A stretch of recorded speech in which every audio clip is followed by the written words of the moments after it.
Deo gracias. Salve María. Salve María, señora ¿Cómo Elisa. está, Buenas señor noches, José? queridos radioescuchas, nuevamente llegando a través de las benditas ondas de Radio María a sus hogares. Por favor, compartan este programa. También nos encuentran en la plataforma de YouTube con el nombre de Deo Gracias y pueden ver este y los programas anteriores. Mandarnos sus sugerencias. Podemos, ¿no?, aprovechar de pedir. Ustedes sugieran qué temas les gustaría también o les inquieta, les gustaría aprender o que se tratase en nuestro programa. Correcto, así que pueden escribirnos en la página, en el canal que tenemos de YouTube. Allí déjennos sus preguntas, sugerencias y nosotros estaremos tratando aquello en los siguientes programas. Empezamos con una oración. Así es. Encomendándonos a nuestra Madre querida. En nombre del Padre, del Hijo, del Espíritu Santo. Amén. Dios te salve María, llena eres de gracia, el Señor es contigo. Bendita tú eres entre todas las mujeres, y bendito es el fruto de tu vientre, Jesús. Santa María, Madre de Dios, ruega por nosotros pecadores, ahora y en la hora de nuestra muerte. Amén. Dulce corazón de María, sed la salvación del alma mía. San José, ruega por nosotros. En nombre del Padre, del Hijo, del Espíritu Santo. Amén. Bueno, vamos a seguir retomando la vida o el relato breve de santos, de la constelación de almas privilegiadas que ya están en la visión beatífica y gozando de Dios. Hablaremos de San Ernesto, cuya fecha se celebró el 7 de noviembre. Etimológicamente significa fuerte en el combate. Y viene la raíz de la palabra Ernesto es alemana, qué bonito, ¿no? El joven Ernesto, muerto en el año 1147, vivió de lleno en la época de la Primera Cruzada. Fue ella la que permitió abrir nuevos caminos para los lugares santos a todos los peregrinos. Y además permitió la fundación de 4 pequeños estados cristianos en tierras del Islam: Jerusalén, Antioquía, Edesa y Trípoli. Sin embargo, desde 1144, la caída de Edesa mostró que los musulmanes podían volver a coger lo que los franceses les habían arrebatado anteriormente, incluida Jerusalén. Esto dio lugar a la Segunda Cruzada, que se realizaron entre 1147 y 1149. Se sabe por la historia que fue un desatino. De los 200.000 hombres y mujeres que partieron para el oriente, volvieron solo algunos miles. Ernesto de Steichlinger fue uno de ellos. En su juventud entró de monje en la abadía de Zweifelten, que da al bello lago de Constanza. Lo eligieron abad durante 5 años para dirigir humana y espiritualmente a los 62 monjes que la habitaban. Al término de su mandato, se marchó de nuevo a la cruzada con el ejército alemán comandado por el emperador Conrado III. Cuando se despidió de sus hermanos religiosos, les dijo: creo que no volveré a veros en esta tierra, pues Dios me concederá que vierta mi sangre por él. Poco importa la muerte que me reserva, si me permite sufrir por el amor de Cristo. Sus predicciones se cumplieron y desde entonces no se supo nunca cómo y dónde murió. San Ernesto, ruega por nosotros. Qué bonito que podamos iniciar el programa recordando la vida de un santo de nuestra iglesia y que, como tú decías, José, ya está gozando de la visión beatífica en el cielo. Y justamente hoy vamos a hablar sobre estos temas que tienen que ver con la partida a la eternidad de las almas, pero también cómo es este juicio al que van a ser sometidos y cuál es el lugar que les corresponde cuando se parte de esta vida hacia la eternidad. En este caso, las almas de los santos, pues qué maravilla. O sea, ¿qué han hecho en su vida para poder alcanzar este grado de santidad para estar ya en el cielo? Vamos a ir analizando esto a través de preguntas que las vamos a ir leyendo en el desarrollo del programa, Pero antes, José nos va a introducir a hablar acerca de lo que es el pecado. ¿Por qué nos condenamos, por ejemplo? ¿Por qué existe el pecado y por qué existen los sacramentos, especialmente el de la confesión en este caso? Y todos estos puntos, a través de preguntas que nos han hecho nuestros hermanos en la fe, son dudas que hay que ayudarlas, por supuesto, a entender a cabalidad y que también esto va a hacer que ellos puedan hablar con propiedad al interior de sus grupos y de sus familias. Bien. Y que nos han surgido en algún momento al común de todos nosotros, ¿no? Son dudas bien comunes. Ustedes cuando las vayan a escuchar o por los temas que vamos a abordar ahora, que realmente de acuerdo a nuestra riquísima doctrina católica, yo acá hago uso de una magnífica obra que se llama Teología de la Salvación, del padre Dominico Royo Marín, que ya falleció él, un gran teólogo, que dejó varias obras insignes, ¿no? Y que son la luz de la doctrina y recopila toda la doctrina de los estudiosos padres doctores de la Iglesia Católica. Y bueno, para entender un poco la trascendencia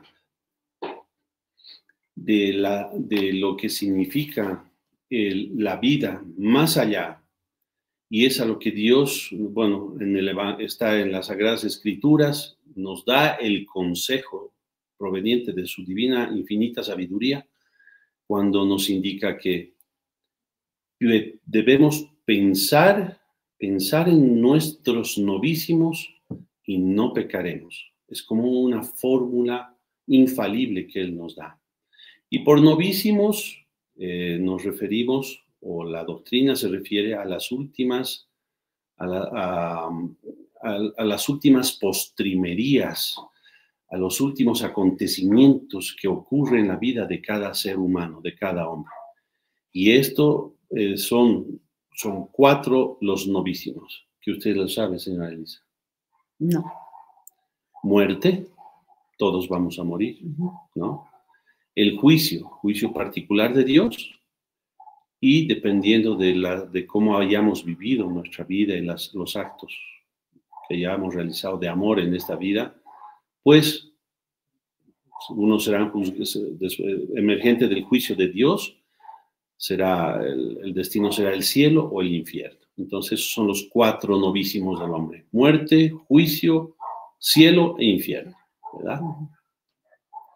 Pero la raíz de todo esto, para entender por qué la trascendencia de este principio axiológico que aplica al último, al final de la vida de cada uno de nosotros, debemos partir del hecho de que nosotros como seres humanos, mientras vivimos en esta tierra, pues nos debatimos en una completa y infranqueable batalla, ¿sí? Encarnizada y sin tregua entre el bien y el mal, hasta el último instante de nuestras vidas, ¿no? Y el mal representado por el sumo mal, que puede ser, como bien también se denomina el mal, es la ausencia del bien, ¿ya? Que viene a ser el pecado. Y bueno, debemos entender, porque esto es con lo que vamos a llegar a ese instante último en que cerraremos los ojos esta vida antes de presentarnos al juicio de Dios. Y es que entre los medios de la salvación, como lo explica este gran teólogo, hay 2 vías, ¿no? Los medios negativos, que básicamente se traducen en 2: la lucha contra el pecado y la lucha contra los enemigos secundarios. La lucha contra el pecado prácticamente se entiende, y la lucha contra los enemigos secundarios son el mundo, el demonio y la carne.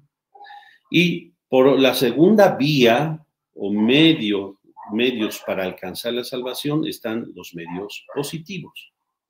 Y entre los medios positivos también tenemos dos vertientes: el de la gracia santificante, que Dios continuamente, con lo cual Dios nos asiste continuamente a los hijos de Dios, a los bautizados, Y la segunda vertiente es el cumplimiento de los divinos preceptos que están contenidos en los 10 mandamientos, ¿no?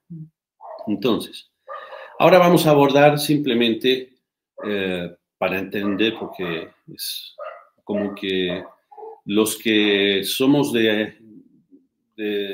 no tan viejos, pero digamos de generaciones atrás, y menos aún las nuevas, venimos desconociendo esto, ya que estamos en un estado laico, no se enseña ya, no se imparte la materia de religión como tal, etcétera. Entonces, vale la pena entre nosotros católicos rememorar un poco esta noción del pecado. ¿Y qué es el pecado? El pecado, según el padre Antonio Rollo Marín, es el enemigo número 1 de nuestra salvación y en realidad el enemigo único. Ya, porque si el mundo, el demonio y la carne son tan peligrosos y temibles, es cierto, pero es solamente porque estos 3 medios secundarios, peligrosos, nocivos para la salud del alma de cualquiera de nosotros, devienen del pecado o bien conducen a él. Entonces, y el pecado es de 2 tipos, de 2 clases, pecado mortal y pecado venial. El pecado mortal es una transgresión voluntaria de la ley de Dios en materia grave. Es decir, cuando el hombre se da cuenta perfectamente de lo que va a hacer, de aquello que va a hacer está gravemente prohibido por la ley de Dios o de la iglesia, quiere hacerlo, a pesar de todo, comete un pecado mortal que le pone completamente de espaldas, es darle la espalda a Dios y le vincula las cosas creadas, en las que coloca su último fin renunciando a la salvación eterna. Es decir, para que se cumpla, para que exista pecado mortal, se tiene que cumplir 3 condiciones. Tiene que haber materia grave, que está dado por el precepto de Dios, digamos, el mandamiento, no matarás, por ejemplo, ¿no?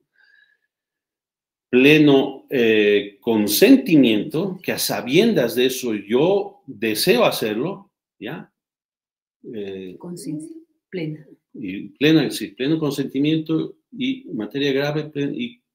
Primero es la conciencia, plena conciencia y pleno consentimiento. Sí, eso.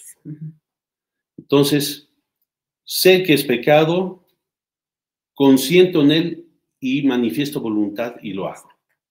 Faltando cualquiera de estas 3 condiciones, no hay pecado mortal. No hay pecado mortal, ¿verdad? Ahora bien, los principales elementos del pecado mortal psicológicamente son 2. Advertencia perfecta por parte de nuestro entendimiento y consentimiento perfecto o plena aceptación por parte de la voluntad de la cosa gravemente prohibida por Dios. Y sus efectos inmediatos son igualmente 2. Aversión a Dios, del que se separa voluntariamente al despreciar sus mandamientos, y es lo que constituye lo formal o el alma del pecado. Y conversión a las cosas creadas mediante su goce ilícito, que constituye lo material o el cuerpo del pecado. Ahora bien, ¿cuál es la malicia que en sí encierra el pecado mortal? El espantoso desorden que encierra el pecado mortal. Desorden. Porque nosotros axiológicamente el hombre en virtud y en gracia de Dios tiene primero la fe que ilumina la razón que domina la voluntad y la voluntad que domina la sensibilidad. El pecado mortal en este caso es invertir ese orden de valores, ¿verdad? Pues bien, la malicia del pecado es justamente el espantoso desorden que encierra el pecado mortal. Rechazar a Dios a sabiendas y escoger en su lugar a una vilísima criatura en la que se le coloca la suprema felicidad y último bien, y último fin. Es decir, en un accionar, un pecado mortal envuelve o conlleva un desorden tan monstruoso e incomprensible que solo la locura y atolondramiento del pecador puede de alguna manera explicarlo, ¿no? A tal punto que esto es así que por un solo pecado mortal, rememorando históricamente, fácticamente lo que ha ocurrido en la historia de la humanidad, por un solo pecado mortal convirtió a millones de ángeles en horribles demonios para toda la eternidad. Un solo pecado mortal arrojó a nuestros primeros padres del paraíso terrenal, condenándolos a ellos y a sus descendientes al dolor y a la muerte corporal y a la posibilidad de condenarse eternamente, aún después de la redención realizada por Cristo. Un solo pecado mortal exigió la muerte en la cruz de su Hijo muy amado para solamente de esa forma redimir al hombre culpable. Un solo pecado mortal mantendrá por toda la eternidad los terribles tormentos del infierno en castigo del pecador obstinado, del pecador que muere en esa triste condición. Ahora bien, es cierto, Dios es misericordioso, pero también es infinitamente justo. Y a nadie castiga más de lo que merece. Para Dios, y según revelaciones que Él mismo hiciera a su sagrado corazón de Jesús, a Santa Margarita María Alacoque, no quedará ningún bien, el menor bien sin recompensa, como tampoco el mínimo mal sin su respectivo castigo, ¿no? Efectos del pecado mortal. Ocasiona una ruina en el alma. Un solo pecado mortal. Ruina en el alma. El hombre tiene obligación de conservar su vida sobrenatural, vivir en estado de gracia a toda costa, aunque se hunda el mundo entero. Es decir, es duro pensar esto, pero puede haber sucedido y seguramente que sí, que la vida de muchos santos también, ¿no? Amenazar a alguien de tu familia, de hacerle daño a alguien, a no ser que tú, creo que esto ha ocurrido, hay algunos hechos con los macabeos, que creo en el Antiguo Testamento, si no adoraban al ídolo y se arrodillaban, digamos, ¿no? Aniquilar a toda la familia, ¿sí? Imagínense eso, que a alguien les diga, tú ahora prostituite, ¿ya? O me robas tal cosa. Yo a cambio, y a cambio de eso, se va a detener la guerra en el Líbano o en Ucrania. Miren, a tal punto es tan vital, tan intransigente debe ser la posición de cada uno de nosotros respecto a esto, que no importa, como dice acá, que el mundo entero se caiga, que no son nuestra prioridad personal de cada uno de nosotros, queridos amigos, es la de conservar nuestra vida sobrenatural, nuestra amistad con Dios. Por lo tanto, entre los principales efectos que causa en el alma un solo pecado mortal voluntariamente cometido, escuchen esto, son 6 consecuencias. La pérdida de la gracia santificante, aquella que recibimos con el bautismo, la pérdida de la gracia santificante, de las virtudes infusas y de los dones sobrenaturales del Divino Espíritu Santo, que constituyen nuestro mayor tesoro, infinitamente superior a todas las riquezas materiales de la creación entera. La gracia de Dios, los dones del Espíritu Santo, vale más que toda la creación entera. Segunda consecuencia, la pérdida de la presencia amorosa de la Santísima Trinidad en el alma. Aquello que nuestro Señor nos dice, ustedes son templos del Espíritu Santo, y es así, cuando estamos en estado de gracia, somos templos de Dios, Por un solo pecado, expulsamos a Dios de nuestras vidas. Tercera consecuencia, pérdida de todos los méritos adquiridos en nuestra vida pasada. Claro, eso es porque decíamos que caes tanto con el pecado mortal que otra vez de cero tienes que volver a comenzar si estás decidido a enmendar aquello, ¿no? Ay, Dios mío santo. Uh-huh. A tal punto esto, por más larga y santa que hubiera sido nuestra vida hasta ese día, de pecado, ¿no? Por un solo pecado mortal, echamos todo abajo. Todo el esfuerzo de toda una vida, todo sacrificio, todo tanto que le hago, todo se pierde, todos los méritos. Deja una feísima mancha en el alma, que deja tenebrosa y horrible nuestra alma a los ojos de Dios. Quinta, esclavitud de Satanás. En vez pasamos de ser hijos de Dios, coherederos del cielo, hermanos con Jesucristo, a ser esclavos, pasto del demonio, hacer lo que quiere con nosotros, ¿no? Y ahí aumentan las malas inclinaciones, remordimientos, inquietud de conciencia y de un pecado a otro.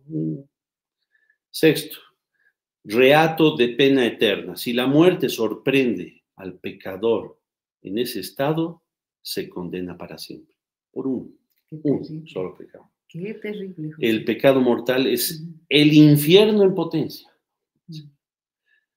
Un pecado mortal es el infierno. Reo de muerte, como quien dice. Realmente el pecado te hace reo de muerte.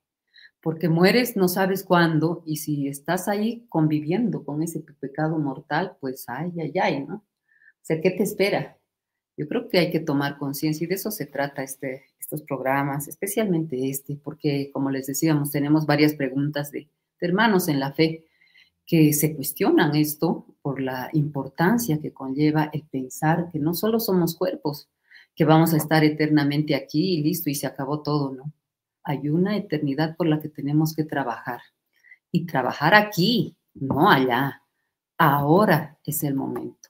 Y reconocer también que si estamos en un pecado grave, pues es momento de poner un alto, confesarse y empezar a trabajar de otra forma. La conversión yo creo que es clave en esto. El pecado mortal es como un derrumbamiento instantáneo de nuestra vida sobrenatural. ¡Pah! Se cayó. Un verdadero suicidio del alma a la vida de la gracia.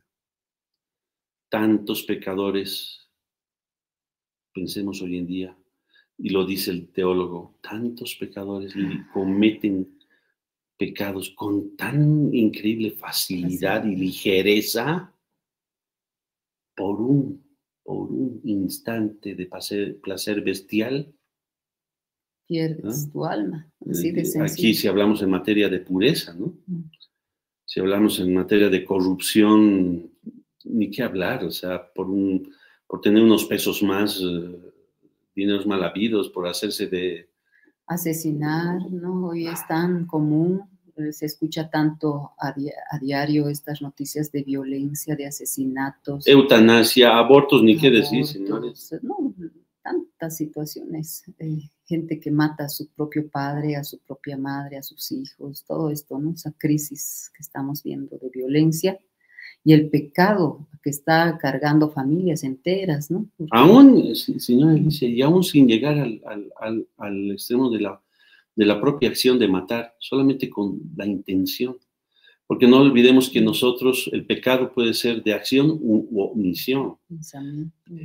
Y el hecho de que hayan personas que salgan a proclamar o reclamar derechos mal aducidos que supuestamente tienen sobre sus propios cuerpos, maten o reclamen el derecho, tener el derecho jurídico, ¿ya? El paraguas jurídico para poder quitar la vida de los inocentes que crecen en sus vientres.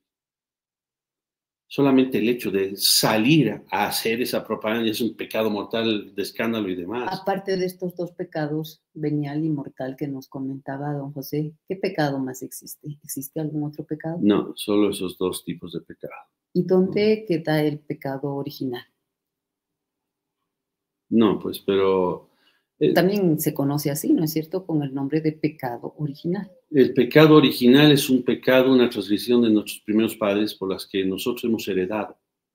Pero estos quedan salvos o limpios ya por el bautizo que fue ganado a costa de la sangre redentora de nuestro Señor Jesucristo. Exactamente. Entonces nosotros no es que lo hemos cometido nosotros, lo hemos heredado. Exacto, sí. Exacto. Y que es borrado únicamente con el bautismo.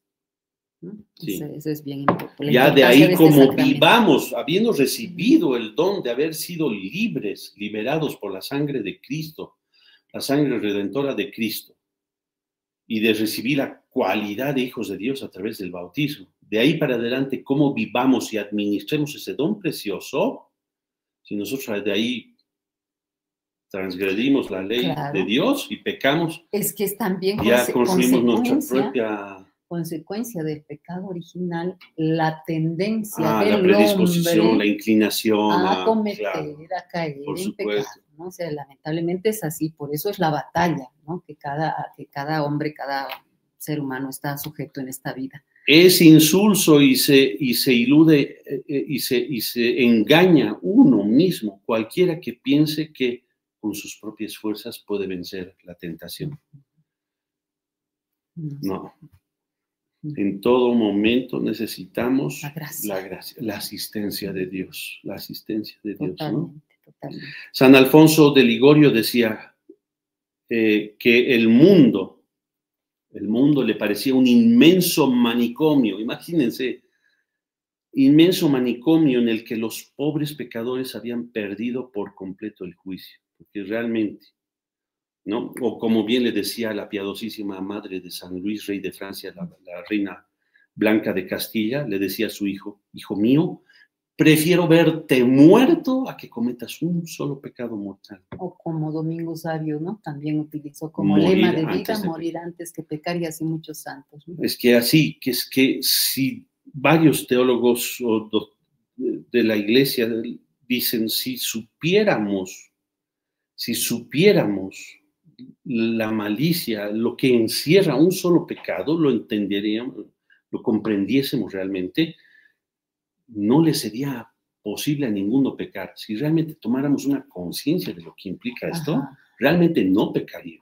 Ahora, si las almas, digamos, yo muero hoy día y estoy sin pecados graves, pero estoy con pecados veniales. O sea, Dios en su misericordia, en el juicio que me toque, ¿dónde me envía con estos pecados veniales? Enseguida llegamos. Yo quisiera agotar un poco, y es que resumir doctrinariamente una materia tan gruesa, ¿no? Pero necesitamos entender bien el pecado, y si necesitamos hacer un segundo o tercer programa, lo vamos a hacer, no hay problema. ¿Cuáles son los medios de evitar el pecado? El que quiera asegurar la salvación eterna de su alma tiene que procurar con tanto empeño evitar a toda costa la catástrofe del pecado mortal. Algunos medios más eficaces para salir del pecado mortal y no volver jamás a él, ¿cuáles son? Anótense, es importante. 1. Confesión y comunión frecuente. 2. Reflexionar todos los días un ratito sobre los grandes intereses de nuestra alma. 3. Oración de súplica, pidiéndole a Dios que nos tenga de su mano y no permita que nos extraviemos. Es decir, rezar bien el Padre Nuestro, ¿no? Y vivirlo. 4. Huir de las ocasiones próximas de pecado. El pecador está perdido sin esto. Si uno solito va, como, claro, estoy con mi ropa empapada de gasolina y me aproximo al fuego, ¡bam! ¿No? Me incendio ese rato. Huye de la ocasión próxima del pecado. Yo creo que eso es lo más sabio. Y 5, la más importante tal vez, una devoción entrañable a nuestra Madre, María Santísima.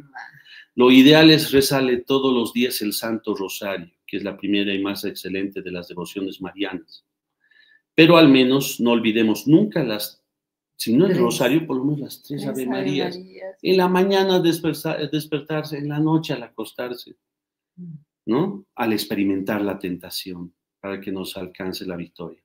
Y sobre esto yo quiero darle a usted paso, señora Elisa, sobre el primer punto, que es la confesión. Si usted nos puede Ya, vamos a hablar de... No, explicar. bueno, yo tenía antes otras preguntas también. No, pero vamos por este punto porque estamos en las herramientas de cómo evitar el pecado mortal y aquí entra la confesión. Luego de esta su explicación, ahí vamos a entrar al pecado venial, que mucho no le damos pelota a la importancia, a la relevancia y lo dejamos pasar así muy levemente, ¿no? No somos tibios en esa materia. Bien, todos sabemos que la confesión o sacramento de la reconciliación es un importante sacramento que debe ser practicado en forma constante, periódicamente.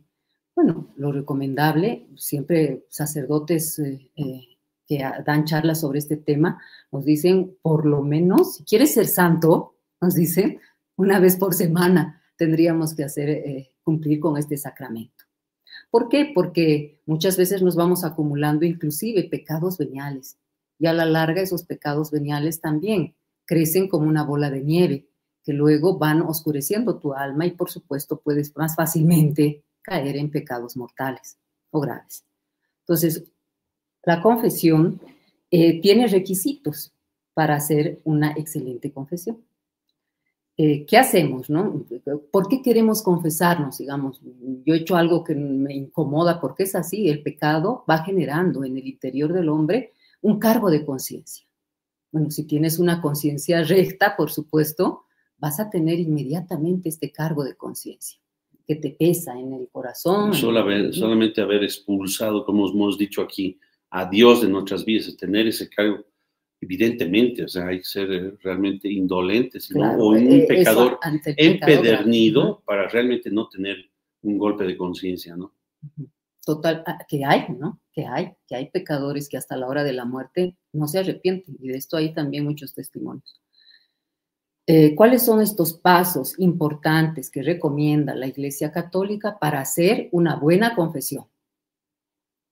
Primero, examen de conciencia, al cual deberíamos habituarnos diariamente.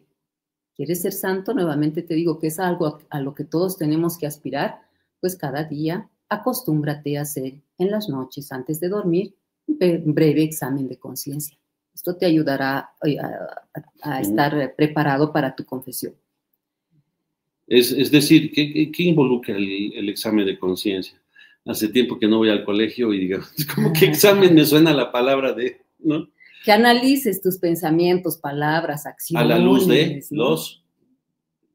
los mandamientos, exacto. Por supuesto. El examen de conciencia, queridos amigos, depende si si va a ser una confesión de años, ¿no? Hay de 3 o 3 test de examen de conciencia, ¿no? Unos más completos que otros, pero es mandamiento por mandamiento la implicancia en mi vida, cómo los he vivido desde mi última confesión. Ese es el examen de conciencia. Perfecto, sí.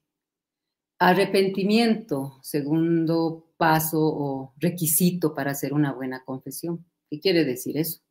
Que por supuesto debemos sentir un sincero pesar por todos los pecados que hemos cometido, pero además un deseo sincero de no volver a cometerlos. El propósito de enmienda, ¿no? Exacto, es el tercer requisito, el propósito de enmienda. Es ese deseo y esa decisión firme de cambiar tu comportamiento y evitar a toda costa las ocasiones de pecado. Cuarto paso, confesión de los pecados. Pues ya me voy decidido a buscar al sacerdote que me va a confesar.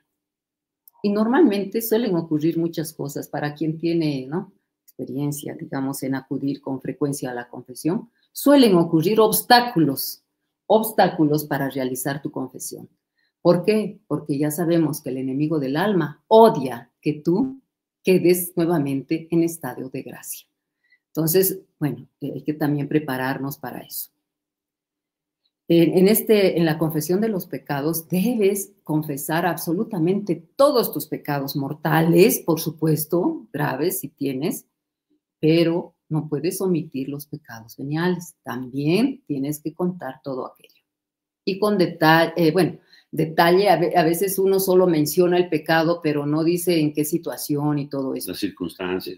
Es bueno. El número de pecados también. Cuántas veces, ¿no? ¿Por qué? ¿Dónde? ¿Cómo? ¿A quiénes has dañado? Todo eso es bueno decir en la confesión. Hay un paréntesis, yo quiero apuntarle a esto, porque no olvidemos que cuando vamos a cometer pecado, porque según San Alfonso María Ligorio, realmente somos locos, hay que ser loco para pecar realmente.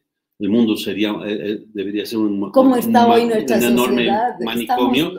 Es que no entendemos lo que es el pecado mortal. Terrible. Ya se perdió la conciencia de pecado. Y el mal, cuando viene la tentación, lo primero que hace es quitarnos la vergüenza.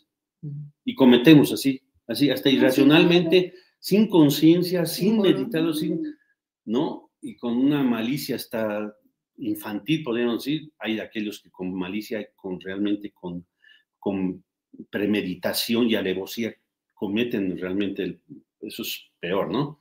Pero, y cuando uno quiere confesarse, ojo, que el demonio vuelve, ahí sí, te carga otra vez la vergüenza, ¿no? Sí. De tal manera que, no, ¿qué va a decir el padre? No le digas esto. No entres a pormenores, ¿no? Uy, no, mira, qué escándalo. ¿Cómo te va a ver? ¿Con qué ojos? Nada. Claro. Venzan esa tentación también al momento de hacer la confesión. Y así, si caes en eso, haces una mala confesión. Lamentablemente. Si te das cuenta, ¿no? Y lo haces a propósito, no voy a decir esto. El quinto requisito para hacer una buena confesión, cumplir la penitencia. El sacerdote te dará una penitencia que debes cumplir como parte de tu reconciliación con Dios. Y el sexto paso, la absolución que nos da venida de las manos del sacerdote. En esta absolución, Él nos perdona en nombre de Cristo. Y aquí quiero resaltar algo importante, hermanos. Muchas veces y con frecuencia se escucha hoy decir a muchos católicos que no necesitan confesarse para arrepentirse de sus pecados, que eso es entre el pecador y Dios directamente y que a Dios directamente pueden decirle los pecados. Esa también es una gran tentación del demonio, queridos amigos, para que no vayan en humildad a cumplir este sacramento. La confesión es un sacramento que tiene que ver con esa virtud de la humildad, donde uno dobla rodillas, baja la cabeza, no ante el sacerdote. El sacerdote actúa en persona de Cristo, igual que en la santa celebración eucarística. Es la oreja del Señor Jesús, que está ahí en la oreja de ese sacerdote, que nos escucha, y también en lo que nos va a decir es Cristo, ¿no? El que nos va a decir la penitencia, la absolución, el consejo y todo esto. Por tanto, hermanos, no descartemos la bendición que es volver a recuperar nuestro estado de gracia a través del sacramento de la confesión. Siguiendo estos pasos, estamos seguros que podrán hacer una excelente confesión y recibir y devolverse así la gracia que necesitamos para seguir con esperanza, alegría y buena fe nuestra vida de verdaderos cristianos católicos. Ahora hay dos, y hay que pedir también, porque todo lo tenemos que pedir a Dios. La atricción es una forma de dolor, de arrepentimiento, justamente en este proceso para hacer una buena confesión, ¿sí? Que es, una cosa es arrepentirse, confesarse por miedo a la justicia de Dios, por miedo a condenarse, por miedo al infierno. Sí, es válida y será válida y se consolidará con la absolución. Pero ¿usted sabía que hay una forma más perfecta de confesión? Que es aquel estado de espíritu movido por amor a Dios. Es decir, yo me arrepiento de los pecados que he cometido, considerando la bondad de un Dios, de quién es Dios, de su dignidad, de su bondad infinita, de su sangre redentora, o sea, movido por amor, más que por me va a castigar, por la dignidad, por la belleza, el cariño, el amor insondable que Dios nos ha dispensado y cómo estamos pagando mal. Entonces, y en ese caso, que es muy excepcional, que Dios lo concede, que se llama contrición perfecta, ¿no? Es inclusive, ya se consolida el perdón de Dios incluso antes de recibir la fórmula absolutoria por el sacerdote, porque fue movido por el corazón de arrepentimiento por amor a Dios. La contrición perfecta es esa, la que movida por el amor a Dios no quieres ofenderle. Sí, y realmente te arrepientes de todo corazón porque no quieres ver sufrir a Dios. Sí, por haber ofendido a un Dios tan bueno. No, eso es. Yo he aprendido, gracias a los heraldos, a pedir en cada misa, en cada comunión, la contrición perfecta. Allí, viendo a nuestro Señor en el sacramento, clamarle esta gracia de que nos regale la contrición perfecta. También les invitamos a hacer este acto en cada misa que participe. Bueno, retomando el pecado venial, ahora le voy a responder a usted. El pecado venial también es una transgresión voluntaria de la ley de Dios, pero en materia leve. No, solo le dije una mentira piadosa. Mentira es mentira, ¿no? Pero era una mentira piadosa. No mentirás. Estoy acordando de un quequecito. Sí. Entonces, ¿y en qué? Que difiere sustancialmente del pecado mortal en cuanto que le falta el elemento que constituye la quinta esencia y malicia del pecado mortal, que es, como ya hemos dicho, la voluntaria aversión a Dios, poniéndose de espaldas a Él y abandonándole como último fin, ¿no? O sea, no hay esa malicia. Pero ojo, el pecado venial, ya, aún el pecado venial constituye una verdadera ofensa a Dios. Y no deberíamos tampoco cometerlo jamás. ¿No? ¿Por qué? Y el pecado venial, ¿no? Estas faltas leves tienen efectos. Respecto a esta vida mortal, ¿cuáles son sus efectos? Nos priva de muchas gracias actuales que el Espíritu Santo tendría voluntad de darnos, de dispensarnos, ¿no? Vinculadas a nuestra perfecta fidelidad, y por lo tanto no recibimos de Dios la ayuda que Él querría darnos. Yo siempre comparo esa parte que usted dice, el alma como un vidrio. Cuando el vidrio está súper limpio, brillante, hermoso, pues deja traslucir y puedes ver perfectamente a través de ese vidrio hacia tu ventana, digamos. Pero si está empolvado, manchado, etcétera, no te deja ver con claridad lo hermoso del paisaje que está allá. Y pasa lo mismo con el alma y los pecados veniales. Nuestro vidrio se va llenando de manchas. Sí, el segundo efecto que produce un pecado venial es disminuye el fervor de la caridad.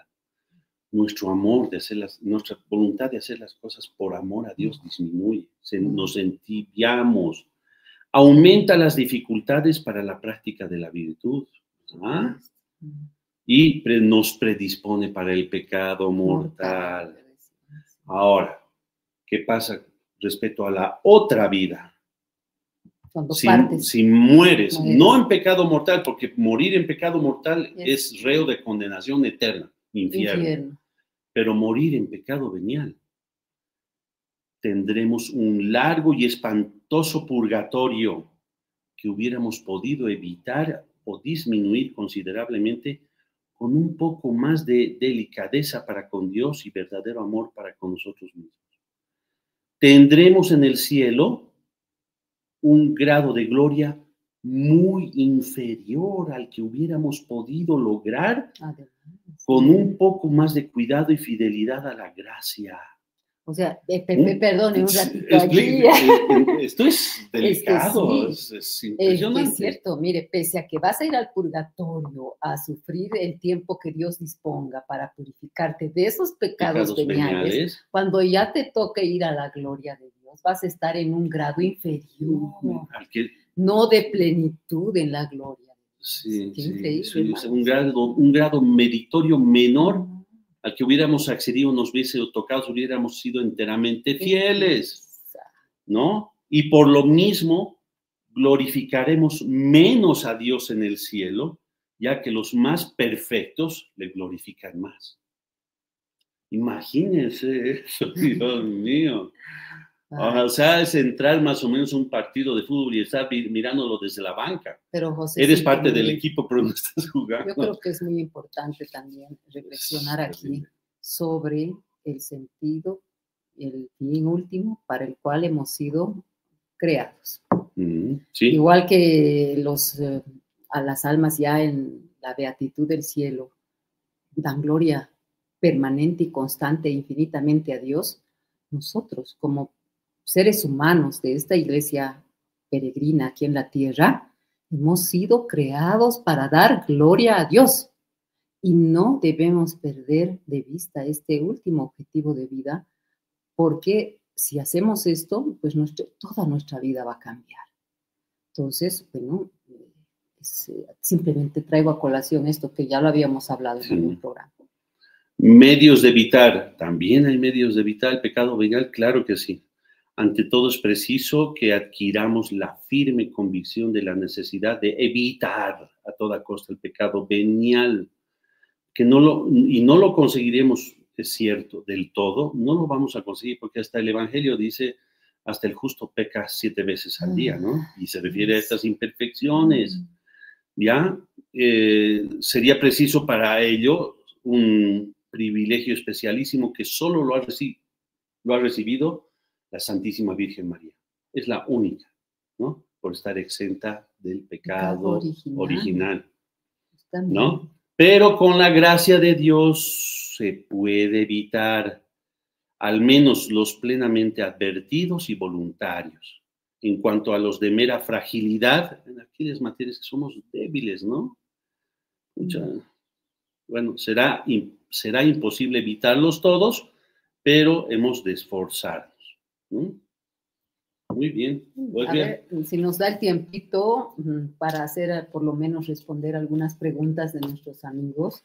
Bueno, como un adelanto, porque creo que realmente vamos a tener que continuar con este tema, que es muy importante, pero vamos a hacerse una segunda parte.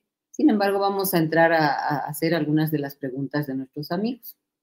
A ver, nos vamos a ir con los temas que hemos hablado. Por ejemplo, sobre la confesión. Ya hemos dicho cómo realizar una buena confesión. La importancia de morir en gracia recibiendo los sacramentos. Creo que esto es sumamente importante. Y también tenemos varias preguntas sobre el tema de las indulgencias. Ahorita yo creo que podemos aprovechar y dan unos minutos para hablar de las indulgencias, ¿no? ¿Por qué son importantes las indulgencias plenarias y cómo obtenerlas? Ya.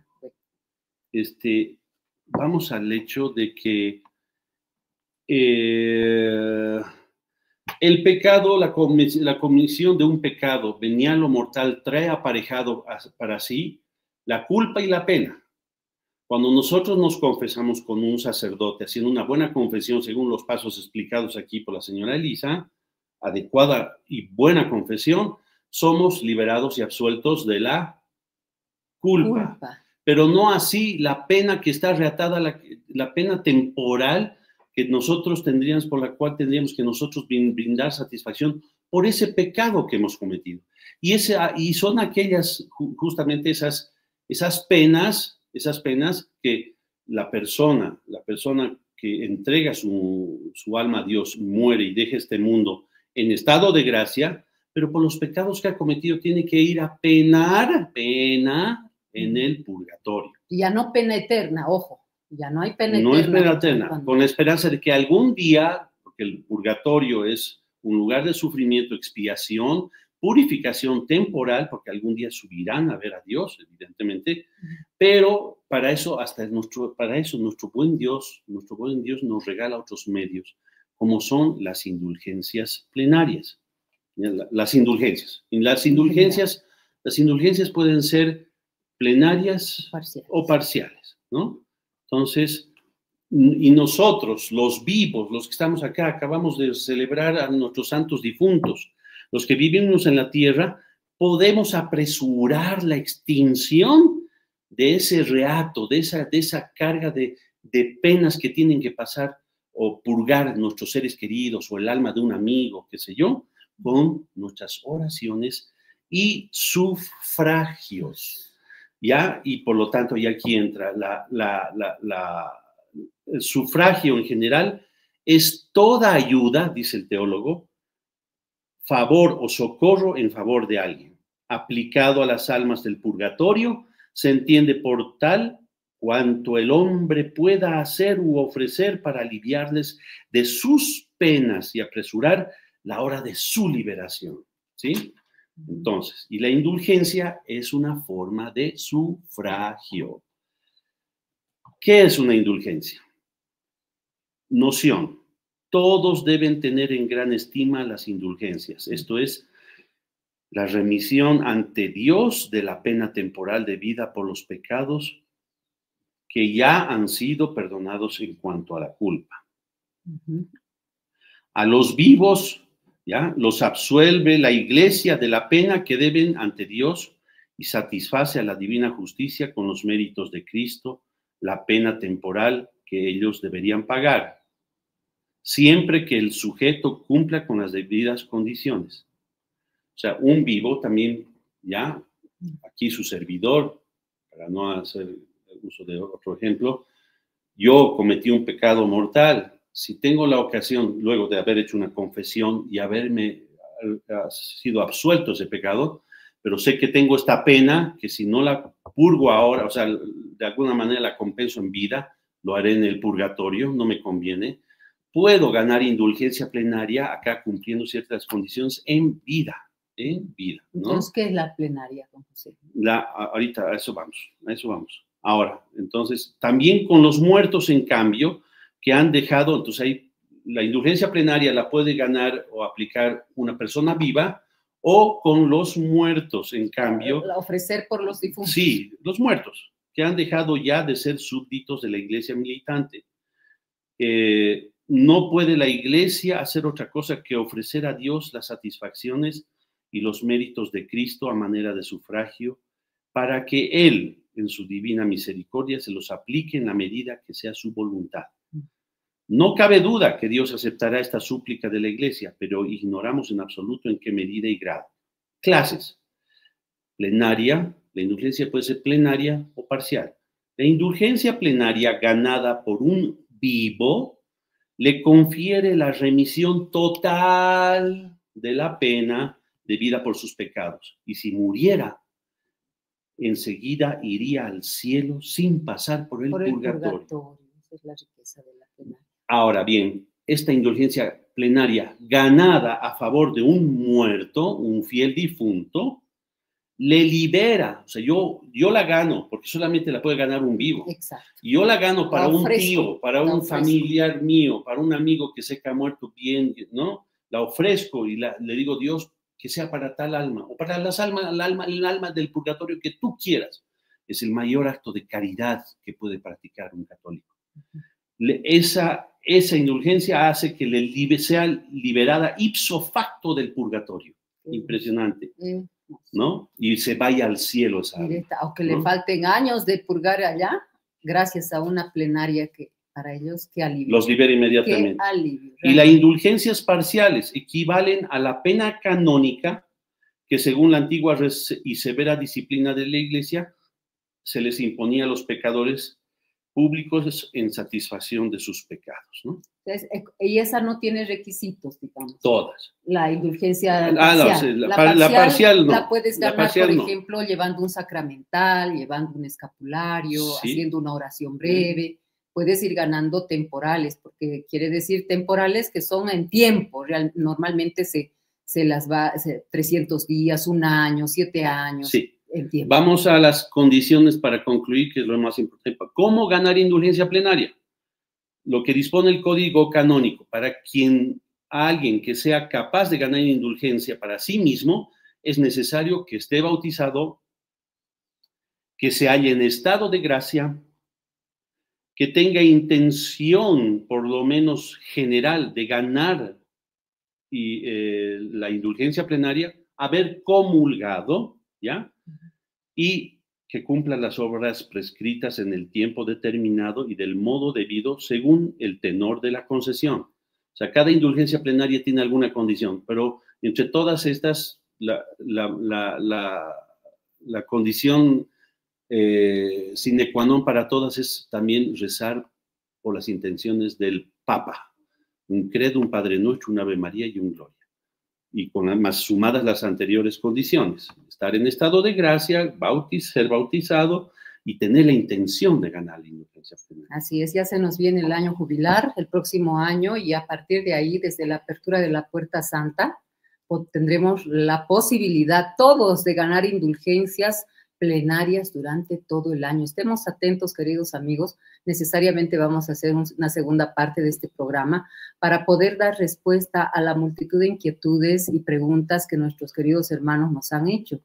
Entonces, vamos a cerrar. Antes de cerrar, les daré 3 consejos que ya pueden aplicar para ganar indulgencia plenaria, queridos amigos, y hacer bien a sus almas o a las almas del purgatorio. Media hora de visita o adoración eucarística. Cumpliendo estas condiciones, puede ganar indulgencia plenaria. La lectura de la Biblia, media hora, también con estas condiciones, puede ganar indulgencia plenaria. El rezo de rosario en comunidad, es decir, 3 o más personas, que cumpliendo estas condiciones, también pueden ganar indulgencia plenaria. Miren, ya tienen de entrada. Sin embargo, hay una última, bueno, sí hay varias preguntas que se nos han quedado sin poder decirlas y responderlas, pero hay una especialmente con la que me gustaría cerrar el programa, porque es la inquietud de muchas mamás especialmente. ¿Qué pasa con los niños que mueren, ya sea por un aborto provocado, involuntario, pero mueren sin el bautizo? Esto creo que es necesario decirlo para que también estén en paz. ¿Qué pasa con esas almitas? Según la teología, se sabía que teóricamente antes existía el limbo, y se decía antes, cuando digo antes, estoy refiriéndome a antes del año 2007. En estos nuestros tiempos, se sabía que todas estas almitas pues estaban en un lugar llamado limbo, esperando su momento de redención. Sin embargo, hoy, después de un documento que el Papa Benedicto XVI en el 2007 sacó por la Comisión Teológica Internacional, se publica este documento que precisamente se llama Esperanza para los niños que han muerto sin bautizo. Y a partir de allí se sabe que estos niños están acogidos en la misericordia de Dios. Por lo tanto, se tiene la esperanza. Se tiene la esperanza de que están en el paraíso, en presencia de nuestro Señor, por pura misericordia. Por lo tanto, todas las madres que sufren por la pérdida de sus hijos, ya sea en el vientre o recién nacidos, y no han alcanzado a administrarles el sacramento del bautismo, pues pensando en esta esperanza, yo creo que van a tener paz en su corazón. ¿Bien? Eso, queridos amigos, vamos a terminar me hubiera gustado leer una oracioncita, pero estaba buscándola, que no la tengo en la mano. Bueno, bien, porque nos preguntaban sobre si hay oraciones para ganar indulgencias también para sí mismos o para las almas del purgatorio, y sí hay oraciones, como las de Santa Brígida. Yo les invito a busquen a Santa Brígida, oraciones por las almas del purgatorio, que tienen indulgencias, y van a poder repetirlas, son cortitas, y van a poder repetirlas a diario inclusive. Muy bien, queridos amigos, hemos llegado al final de este programa. Será hasta el próximo sábado. Salve María, Deo gracias.